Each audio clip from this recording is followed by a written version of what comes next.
Oke, ketemu lagi di YouTube channel Yohanes Prayoga. Sekarang kita lanjutkan interview dengan Nicholas dan Cheng Dovan. Ya, lanjut ke poin berikutnya yaitu tentang dan kenapa ada KYC dan berikutnya kenapa KYC lama. Kita lihat videonya bersama-sama. Apa jawaban mereka?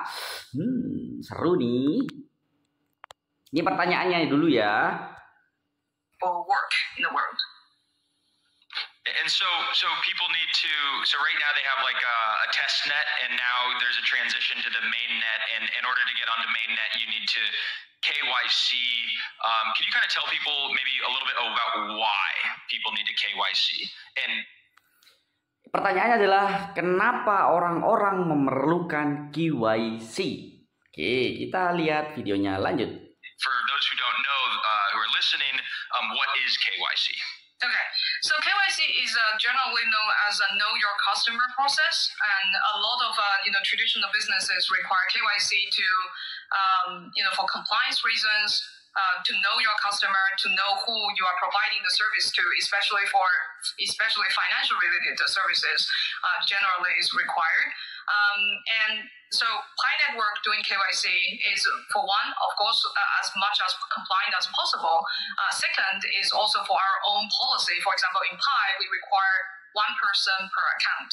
This means that this is one of the defense mechanism of our network to prevent fake accounts migrating to the mainnet. So we are we're having this KYC solution. We needed to build it in-house for multiple reasons. Scalability is a big one of them. And scalability not only in the sense that we have a large network of people that spans across almost every country region in the world. And we are talking about tens of millions of people. And we couldn't find any KYC solution out there that could have solutions for every single. Ini yang kedua. Yang jawab yang pertama dulu ya, kenapa adanya KYC.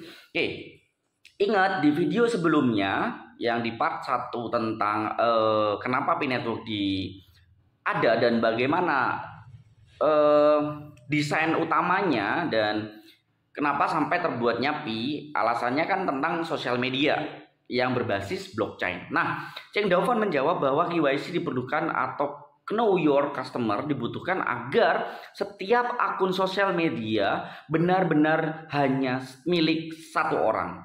Nah, alasan ini dengan tujuan apa? Agar, ya teman-teman perhatikan, agar di sosial media kita, di Fireside, itu benar-benar real orang yang nyata. Ya, untuk apa? Untuk menghindarkan namanya masalah sosial media yang saat ini terjadi, di mana ada bisa beli akun buzzer, bisa beli, contoh ada politik bla bla bla bla bla bla dan pengen dinaikin, jadi dia beli institusi atau organisasi beli akun buzzer agar postingannya naik. Nah, di Pi Network akan memperbaiki itu dengan cara apa? Dengan cara memberikan token yang ada di Fireside. Sehingga ketika ada status yang benar atau tidak, itu kan yang dukung adalah orang asli, ya, karena dibutuhkan satu orang adalah satu akun di Pi Network dengan KYC. Jika tidak menggunakan KYC, maka banyak orang yang bisa membuat akun di Fireside tanpa divalidasi apakah ini orang asli atau tidak. Contoh, ada rumor tentang orang kemalingan, tapi ada sesuatu akun atau organisasi kemalingan dan tidak dibantu oleh warga. Nah, ada mungkin dari sebuah organisasi agar membelokkan fakta tersebut, ya, membelokkan fakta tersebut agar tidak terjadi. Enggak kok, itu bohong. Nah, akun buzzer bisa dibeli, kalau akun Facebook ya bisa dibeli untuk mendukung bahwa itu adalah keadaan yang bohong. Karena akun buzzer akan seolah-olah ngomen seperti orang normal, sehingga banyak orang persepsi akan bisa dibelokkan. Nah, Pi Network sosial medianya itu adalah satu orang satu akun. Walaupun nanti bisa diakali orangnya yang beli, tapi kan lebih sulit membeli satu orang, ya kan? Nah, Pi Network tujuannya seperti itu. Nah, yang kedua, poin yang kedua, kenapa dan kenapa KYC itu lama? Bukannya KYC itu cepat ya? Kenapa kok lama? Nah, pertanyaannya, jawabannya ada di Nicholas langsung ya, di Nicholas langsung. Yang ini 5,27. Kenapa KYC lama? Kita akan lihat apakah ini 5. Oh, belum. Nah, ini ya 5,27. Nah, di sini dah. Kita lihat menitnya 5,27 ya, 5,27. Oke, kita lihat dari sini. Detection and with identification of the IDs and understand what's on the ID documents. Kurang 21. Per day. But in our case, with such a vast network, which we are preparing for the next billion users, it couldn't scale with just. Belum, masih pertanyaan yang langsung aja ya. Ini sama kayak almost 500,000 people involved in the process of. Sponsor lagi, bentar ya, sabar ya. Oke, kita lanjutin. So that's a tremendously large number, especially when we talk about crypto sort of networks. And if you look at any of the DeFi apps, for instance, they have a few thousand users every single day. You look at some of these decentralized metaverses, not pointing at any fingers, not naming any names, everybody's doing a great job. There's just not that many users on a day-to-day basis. NFTs, the volumes are down 99%. So my question to you is, man, how did you guys grow to get millions and millions of users, and what are kind of like the metrics that you guys have? Like, you have 1 million users, you have 10 million users. Bentar. Kok udah menit ke 6.44 ya? Oh, kelewat. Sorry. 527. 527. Ini 644. Kita ulang. 527. Oh iya, ya dari sini dah. Helping with liveness detection and with identification of the IDs and understand what's on the ID documents, but it still needs some human support. So any KYC solution we talk to could only scale to thousands of KYCs per day, like small amount of KYCs per day. But in our case, with such a vast network, which we are preparing for the next billion users, it couldn't scale with just the thousands per day. So, for example, we did our first million KYCs in a single month. So that wouldn't be possible. And there were almost 500,000 people involved in the process of verifying the first million or 2 million people who KYC. So that's that's a tremendous. Jadi mungkin kalian bisa nonton sendiri lah. Aku kasih poin-poinnya tadi ya. Jadi kalian tonton sendiri di menit keberapa ya. Nah, intinya saya sebenarnya paham kenapa kok KYC lama.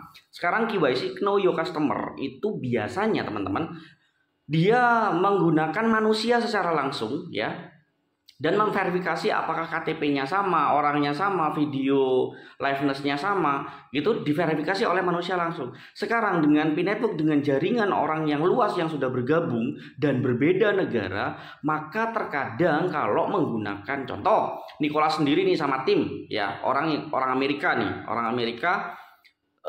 lagi memverifikasi orang Indonesia dengan KTP Indonesia, dengan dokumen Indonesia, maka mereka akan sedikit kesulitan karena terkadang setiap identitas itu berbeda. Jadi kalau sampai jutaan orang dengan berbagai negara ya, pasti akan kesulitan dengan manusia.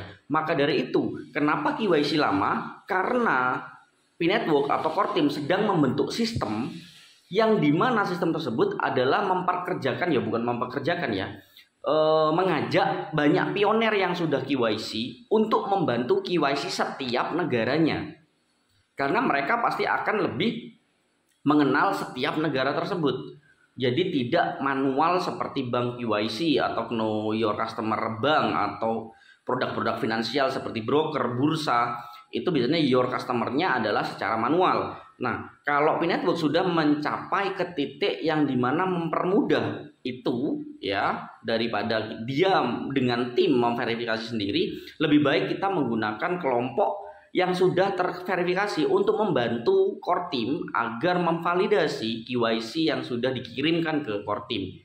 tapi bukan 1/1. Sehingga kalau 1/1 mungkin diakali. Karena gini contohnya, ketika saya sudah kirim KYC, karena yang verifikasi itu pengen banyak yang KYC lah, biarin banyak yang KYC walaupun salah datanya, di oke aja, disetujuin semua. Nah, caranya P-Network adalah dalam satu verifikasi orang atau akun itu diverifikasi mungkin ke 5-10 orang atau bahkan lebih untuk memverifikasi apakah itu beneran apa enggak. Terkadang kan ada orang yang iseng nih, live-nya itu tidak ada muka, tapi kalau pioner yang tidak bertanggung jawab kan ya yang penting setuju aja dah gitu kan ya.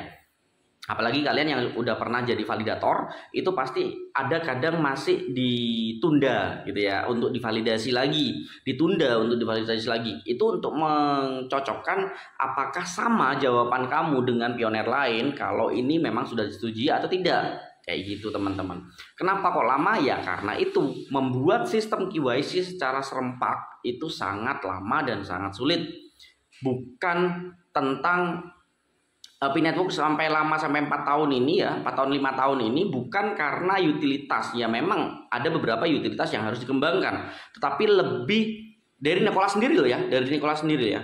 Tapi karena terlalu banyaknya orang yang KYC dan memecahkan masalah kecepatan KYC. Gitu, oke. Jadi kalau kurang puas dengan jawaban saya tentang penyampaian apa yang disampaikan Nicholas, silahkan nonton langsung dan artikan sendiri teman-teman ya, agar lebih jelas dan tidak mudah dimanipulasi oleh orang-orang yang mengatakan GGV. Nanti akan jelas kenapa saya menolak GGV. P-Network, Core Team, Nicholas dan Cheng Daofan di sini akan disebutkan apakah harga tersebut tidak masuk akal, tapi tidak sedetail itu ya langsung mengatakan GGV bukan, enggak, nanti kita lihat sendiri. Terus kan ditolak nih, P-Network enggak akan masuk bursa. Ada teman-teman, di sini juga akan dibahas apakah nanti pertanyaannya apakah P-Network nanti masuk bursa atau wallet dari contoh Coinbase. Nicholas yang jawab, oh iya pasti. Terus ya itu lainnya nantilah next ya, intinya ini kan bertahap. Jadi sekarang kita sudah mengetahui tentang 2 topik, kenapa adanya KYC ya, dan kenapa KYC lama. Semoga membantu wawasan ini. Berikutnya kita akan bahas tentang bagaimana penambangan P bekerja dan menggunakan nodes. Terus selanjutnya adalah apakah nanti akan terhubung dengan kripto lain ya. Jadi bukan saya yang menjawab, tapi langsung Core Team saja. Saya hanya menjelaskan ulang ke teman-teman. Kalau saya ditolak, salahkan Core Team. Di interview jelas. Tapi kalau kalian yang menolak masih mencari celah lagi untuk beralasan, ya sulit bro. Berarti hati dan otak Anda sudah tertutupi dan sudah sangat dimanipulasi, dicuci otak. Makanya cari wawasan yang baik dan benar. Dan percayalah, Core Team bukan orang lain. Ini bukan MLM. Bukan yang tiba-tiba kalau ada pertemuan sukses, jaya. Enggak gitu. Ini blockchain, ini cryptocurrency, bukan MLM. Oke. Salam damai dan semoga waras. Salam petir. Bye-bye.